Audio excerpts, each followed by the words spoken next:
Bonjour à tous, aujourd'hui on se retrouve pour mon épisode 2 de mon nouveau podcast Search Now. Alors aujourd'hui on va parler d'un incident majeur qui a secoué le monde de la cybersécurité et de l'informatique, la panne récente de CrowdStrike. Donc c'était le 19 juillet 2024, donc c'était vendredi dernier, puisque on est le 25 actuellement. À 4h09, il y a eu une mise à jour de l'antivirus professionnel CrowdStrike qui en fait est déployé sur les Windows utilisés par les grandes entreprises. Donc c'est tout ce qui va être dans le monde professionnel. Cette mise à jour a été déployée à 4h09 et des milliers de systèmes Windows ont été frappés par un écran bleu de la mort, le fameux BSOD, donc Blue Screen of Death. Donc vous savez, c'est le fameux écran bleu qui apparaît des fois quand vous avez un vrai bug sur Windows, un problème de driver généralement, et tant que vous n'allez pas désinstaller ce driver en mode sans échec, tant que vous rebootez l'ordinateur, tant que vous le redémarrez, vous allez tomber sur cet écran bleu et vous ne pourrez rien faire d'autre. Alors que s'est-il passé? En fait, c'est une simple mise à jour de cet antivirus, de ce capteur, on en parlera après,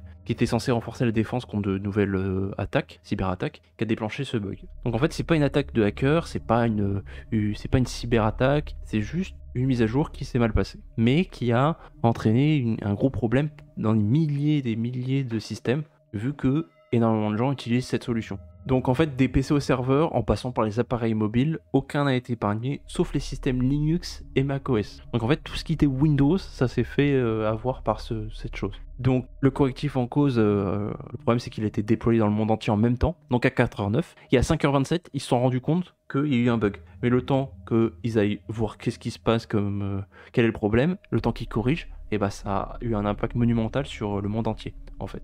Ça a été déployé donc partout quasiment en même temps, donc sous forme de fuseau horaire quand même, hein, donc c'est-à-dire États-Unis en premier, puis après c'est Europe, et après c'est Asie, mais c'est quand même quasiment en même temps, hein. On est sur quelques heures d'intervalle, donc voilà. Pourquoi cette mise à jour a causé autant de dégâts? Quelles leçons peuvent en tirer sur cette panne? Et surtout, que fait CrowdStrike pour assurer que cela ne se reproduise plus jamais? Alors déjà, c'est quoi CrowdStrike? C'est qui? Qu'est-ce qu'ils sont? Alors ils sont nés en 2011, c'est une boîte américaine qui s'est fait un nom en développant des outils qui traquent les menaces informatiques. Son produit phare, qui s'appelle Falcon, utilise l'intelligence artificielle pour repérer les anomalies et bloquer des attaques, avant qu'elles ne fassent de dégâts. Ils se sont fait embaucher par Microsoft en 2011 pour son service Cloud Azure. Donc c'est les services Microsoft dans le cloud, utilisés par les entreprises. CrowdStrike s'est notamment fait connaître en 2016 pour avoir été parmi les premiers à identifier les agissements de cyberassaillants russes durant la campagne électorale américaine opposant Donald Trump à Hillary Clinton.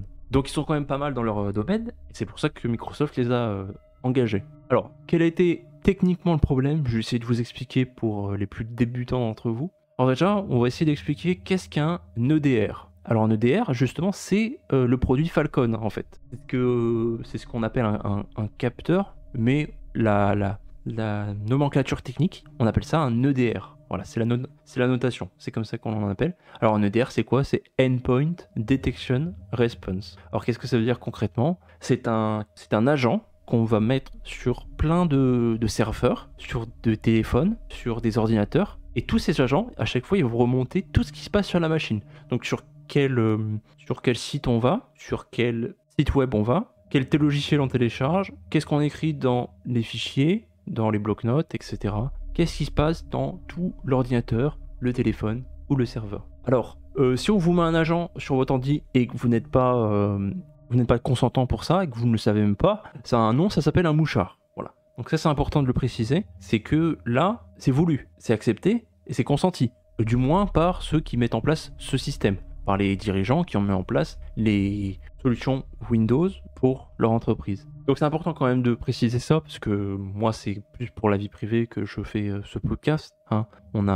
Il y a un aspect vie privée que j'aime bien mettre en avant et insister sur ça. Donc faut bien comprendre que si on n'accepte pas vous ne savez même pas qu'on vous met ça, c'est un mouchard. Là pour le coup on appelle ça un agent, un EDR. Voilà. Donc cet EDR, il est installé sur ces machines, il va tout remonter. Bah oui, donc ces informations il va pas les garder, hein, forcément. Mais il va les remonter à un système centralisé. Un système qui va centraliser toutes les informations de tous les téléphones, de tous les ordinateurs, de tous les serveurs sur lesquels on a installé cet agent. Et c'est depuis ce serveur principal que on va identifier, analyser et regarder tout ce qui se passe sur le réseau, sur les ordinateurs, et donc regarder s'il y a des menaces potentielles, hein, parce que c'est là le but de ce genre d'outil. Donc cette mise à jour, elle visait à collecter des télémétries Donc c'est ça, hein, les télémétries, c'est tout ce qui se passe sur l'ordinateur, mais sur les nouvelles techniques de menaces observées par CrowdStrike. Parce qu'il faut bien après s'adapter à toutes les nouvelles cyberattaques qui ont des comportements après différents sur les ordinateurs et qui peuvent forcément impacter les ordinateurs. Alors,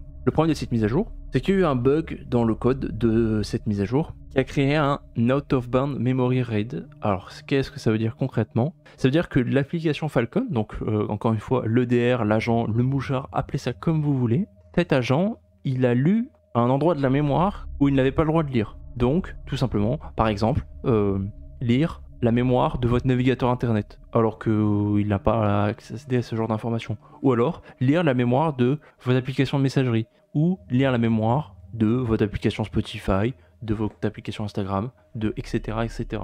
Donc mais c'est surtout un emplacement mémoire qu'il n'a pas le droit de lire. En fait, c'est pas forcément une appli précise, mais c'est un emplacement mémoire. Alors, je vais aussi expliquer une notion qui est importante à préciser, parce que c'est comme ça qu'on comprend pourquoi justement on a un écran bleu. On va parler d'un OS. Un OS, c'est un système d'exploitation. Donc, par exemple, Windows, Linux, macOS, et sur vos téléphones, ça va être Android ou iOS. C'est ce qu'on appelle des systèmes d'exploitation. Ces systèmes-là servent à faire la passerelle entre un matériel informatique, un disque dur, un écran, une caméra, un micro, une prise USB, etc., etc., un processeur, par exemple, et les logiciels qui justement utilisent ces différents composants pour fonctionner tout simplement. Donc c'est lui qui va donner les règles, c'est lui qui va dire par exemple à tel logiciel, par exemple à Google Chrome, tu n'utilises pas plus de 3 Go de RAM, ou alors tu n'as pas le droit de lire dans tel emplacement mémoire qui est réservé par exemple pour Spotify ou pour la calculatrice ou pour les paramètres ou pour etc. etc.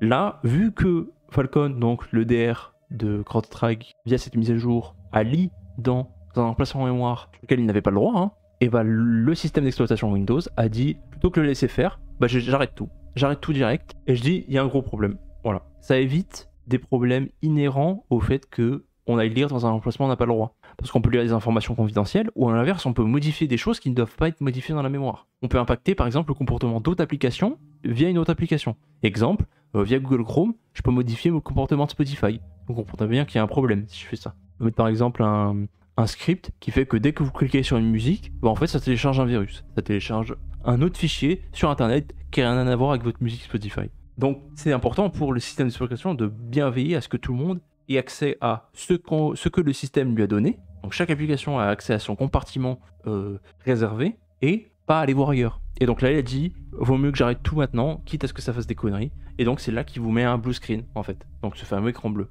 Le problème de ça, c'est que la mise à jour de Falcon a été faite via le réseau, forcément.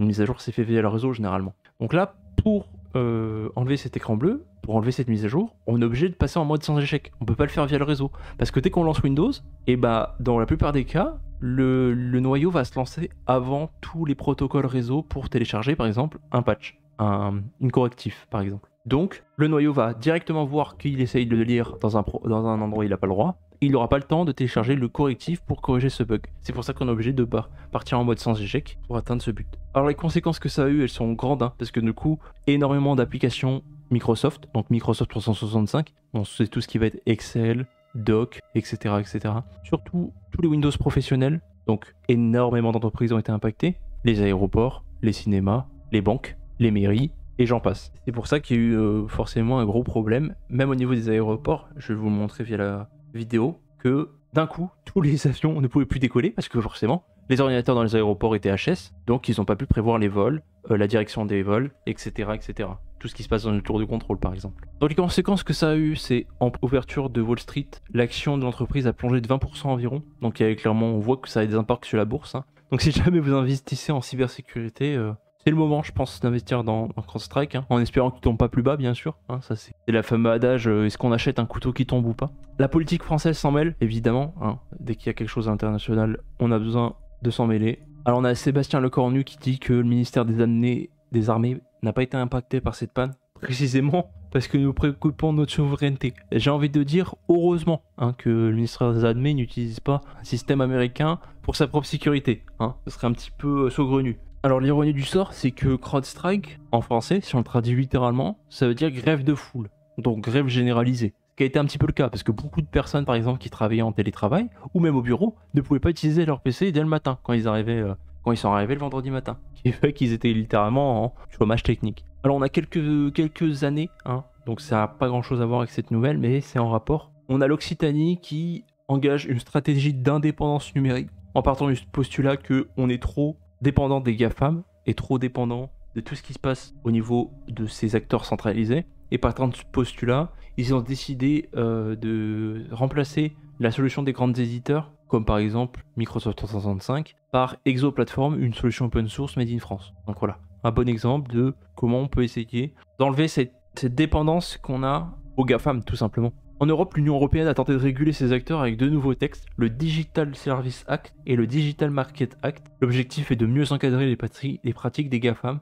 notamment en matière de modération des contenus et de concurrence déloyale. Alors les enjeux, c'est quoi? C'est que clairement, ça soulève un problème de centralisation de la chaîne de confiance. Hein. Le problème, c'est que tout le monde fait confiance à tout le monde, et surtout tout le monde fait confiance à une seule personne en fait. Et là pour le coup, ça va être Microsoft, qui lui-même fait confiance à CrowdStrike pour la sécurité de ses solutions professionnelles. Donc ça pose des questions et il faudrait mettre en place des choses pour chacun être moins dépendant de systèmes centralisés, ou du moins qu'un seul système centralisé n'ait pas le monopole sur tout le marché, parce que là on est quand même, Microsoft c'est 80-90% de ce qui est utilisé dans le monde. Hein. Deuxième point, les mises à jour automatiques. Je pense que c'est très mauvais de faire des mises à jour automatiques, même sur un système de sécurité, parce qu'on est justement dans ce cas-là. En fait, on fait confiance à la personne qui déploie la mise à jour, mais si ça se passe mal, bah tant pis. Hein. Et moi, je pensais au début que c'était bien, les mises à jour automatiques, sachant que je suis ingénieur système. J'avais l'habitude sur mes installations de faire des mises à jour automatiques très souvent, en fait, et de pas me soucier des conséquences. Et quand j'ai vu que ça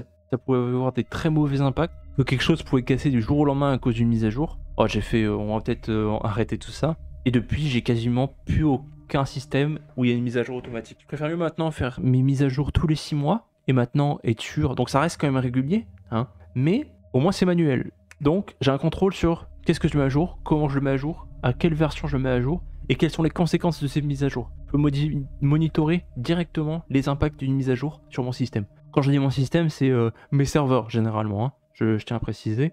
À l'inverse, sur mon téléphone portable, quand je suis utilisateur, ou même sur mon ordi personnel, la plupart du temps, je vais mettre des mises à jour automatiques. Parce que c'est des mises à jour automatiques de plein d'acteurs différents. J'ai plein d'applications différentes sur mon ordinateur et sur mon téléphone. Donc, si une application qui casse, moi à la limite, c'est pas grave. Mais là, avoir tout son système, tout son serveur, tout son service qu'on propose au client, qui est dépendant d'une solution de sécurité, qui est mise à jour automatiquement, ça pour moi, ça devrait jamais arriver en fait, tout simplement. Troisièmement, le problème, c'est pas d'être forcément centralisé, mais surtout de ne pas en avoir conscience. Et là, je pense que ça remet un petit peu les pendules à l'heure, et que beaucoup de gens prennent conscience de ça. Enfin, j'espère, hein, du moins, parce que 70% du monde soit impacté par ça, je trouve ça quand même beaucoup. On voit clairement qu'il y a non seulement un monopole du marché, mais un monopole des services, hein, du numérique. Et c'est là où faut apprendre, où chacun doit apprendre au niveau personnel et au niveau professionnel, d'aller voir des alternatives.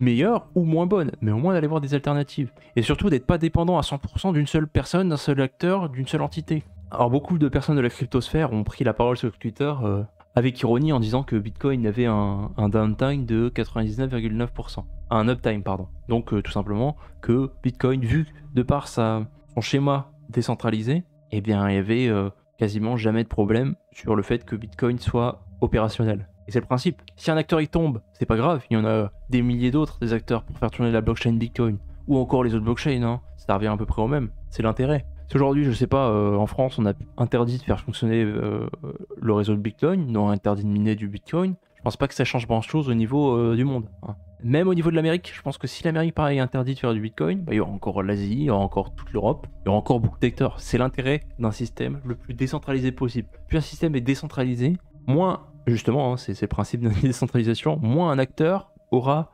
d'impact sur ce réseau, un acteur faisant partie de ce réseau. Voilà, donc en conclusion, évitez les mises à jour automatiques, hein, parce que vraiment, surtout si ça impacte votre système de manière profonde, via un équipement de sécurité qui monitore tout ce que vous faites, et surtout qui est installé de manière très profonde dans votre système au niveau noyau, et qui peut forcément foutre le bordel si c'est mal fait. Voilà, je vous souhaite une bonne journée, et n'hésitez pas à me proposer dans les commentaires des sujets sur lesquels vous voulez que je parle, ou des éléments d'actualité. Au revoir.